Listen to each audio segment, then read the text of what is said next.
Kali ini saya akan memaparkan materi edukasi kehidupan atau cinta bangga dan bahagia dengan guru pengaku Bulimia Nuraini SPDDR.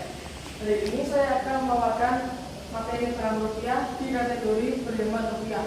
Namun sebelum itu kita harus mengetahui apa itu rupiah terlebih dahulu.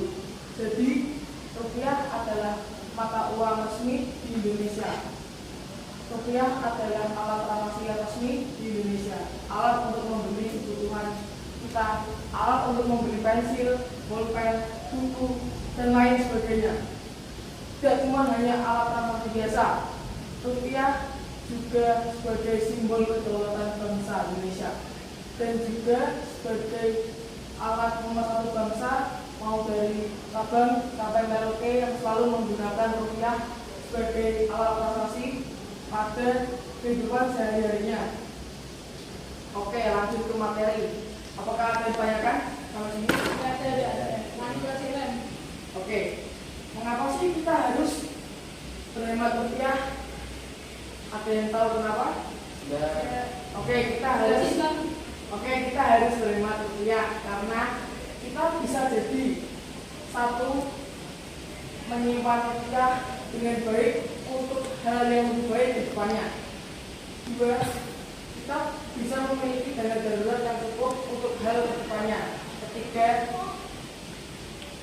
kita bisa memperbaiki pengelolaan keuangan kita pada ke depannya. Oke, sampai sini ada yang ditanyakan? Lanjut ke materi kedua. Apakah menghemat rupiah bisa bermanfaat bagi kita? Apakah ada yang tahu? Oke, coba beritahu. Ya tahu. Lanjut aja Bang. Oke, baik. Jadi menghemat rupiah bisa bermanfaat bagi kita karena satu, tujuan awal kita bisa tercapai dengan lurus dan rapi dan teratur.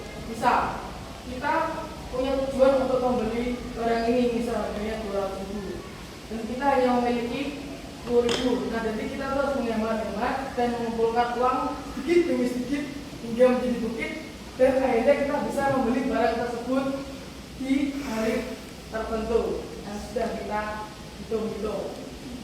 Oke, dua, dana darurat yang cukup, jadi kita tidak perlu memikirkan hal yang lain dan terus menjalankan tujuan yang kita inginkan. Jadi kita nggak terlalu memikirkan, wah ini dana aku kurang dan darurat itu tidak cukup, kalau ada masalah apapun nanti bapak gimana deh.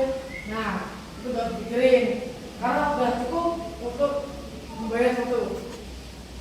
Tiga, pengelolaan uang yang teratur dan rapi. Jadi kita tuh sudah pasti paham terhadap keuangan kita dan pengelolaan yang teratur dan rapi. Oke, sampai sini apakah ada yang ditanyakan?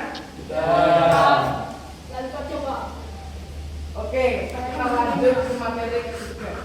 Jadi saya akan menceritakan studi kasus yang akan mulai di sini. Maksud. Nanti kalian jawab aja sebisanya ya. Jadi pada Februari ada orang bernama Abra yang memiliki sifat sangat boros. Saat dia mendapatkan gajinya, dia selalu membuang-buang uangnya untuk membeli barang yang dia inginkan, bukan yang dibutuhkan. Nah, seiring berjalannya waktu, Abel tidak menyadari bahwa uangnya sudah habis karena membeli sesuatu yang dia inginkan. Nah, dia baru tahu nih ada sesuatu yang dia belum bayar. Misal dia belum bayar listrik, belum bayar pajak, Ada yang tahu apa bakal Abra lakukan saat ini? Kalian? Oke, kalian berdua benar. Jadi kemungkinan Abra untuk mendapatkan uangnya adalah mulai dari berjudi, mencuri, hingga mengutang kepada orang-orang. Jadi dari kesekian yang dilakukan tetap halnya sama, yaitu hal buruk. Jadi kita harus mengelola uang dengan bijak, mulai dari menghemat uang kita, mengumpulkan dana darurat kita, dan harus memiliki keteratan yang tepat pada uang kita. Jadi sampai sini, apakah ada yang tanyakan? Oke, baik. Saya akan mengakhiri Wih, hore.